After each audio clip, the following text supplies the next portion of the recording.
Thutha wa kwanĩrĩrwo ta Minister wa ũgitĩri wa thĩinĩ Professor Kithure Kindiki nĩ agathĩrĩirio ta mũndũ mũhoreri na ũĩ wĩra wake. Ndukũ igana rĩmwe thutha wa kũheo wĩra ũcio, Minister ũcio nĩ arutĩte riboti ya ũrĩa akoretwo akĩruta wĩra ũrĩa ehokeirwo nĩ Akenya kũgerera mũtongoria wa bũrũri. Akĩaria na andĩki a mohoro, Professor Kindiki nĩ atarĩirie harĩa akorire ũgitĩri wa bũrũri na gũtarĩria harĩa ambĩrĩirie. 100 days since I assumed office as Cabinet Secretary for Interior and National Administration, I have had the opportunity to reflect on the past and on what has made Kenya so resilient as a nation, while also looking ahead to ponder the future and what can be done to make our homeland a safer, more secure and better country.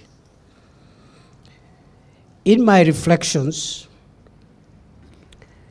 on the state of our homeland security, I reckon that it has been a challenging but fulfilling 100 days, although remarkably contrasted with my significantly predictable past 2 decades, which I spent in academia, legal practice, and the legislature. Minister ũcio nĩ aheanĩte makinya marĩa matacũkĩtie ihinda rĩa ndukũ icio igana rĩmwe cia ũruti wa wĩra wake ta Minister wa ũgitĩri. Agĩtarĩria ũrĩa ahũranĩte na wĩki-naĩ matũũra-inĩ marĩa marĩ mĩciĩ-inĩ mĩnene ta Nairobi. I have traversed Kenya in those 100 days to see for myself, to hear for myself from our fellow citizens what they go through every day. I have seen a country in need of service. I have heard from citizens thirsting for the liberty to hustle for their families, free from the fear of criminals. I have held consultative meetings with citizens, leaders, and assorted stakeholders from different parts of the country to discuss the security challenges facing our homeland. To secure every part of Kenya, the government is committed to work with all stakeholders to develop locally generated but nationally implemented security priorities and solutions.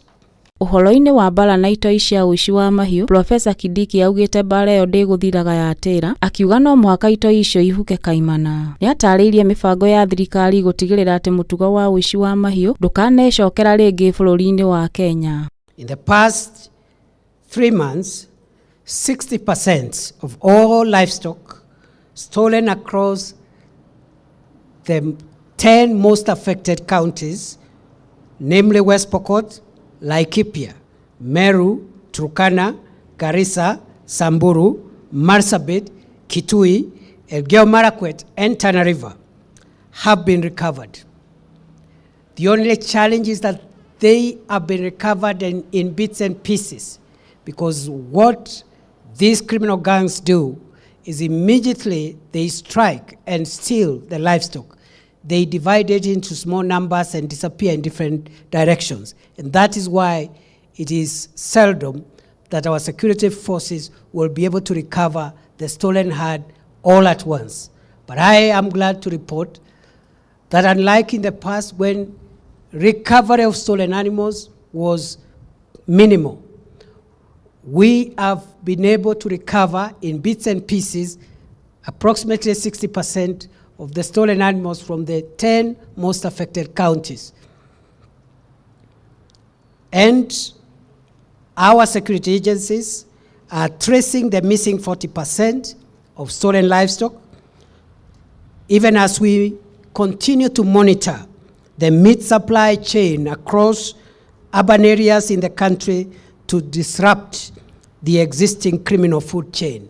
Njĩra ya gũkinyanĩria kĩoneki gĩa kũrehe thayũ matũũra-inĩ ma rũgongo rwa bũrũri, Minister Kindiki nĩ atarĩirie mĩbango ya thirikari ya kũnyagia tabarĩra cia ũthii na mbere nĩguo kũhingũra matũũra macio.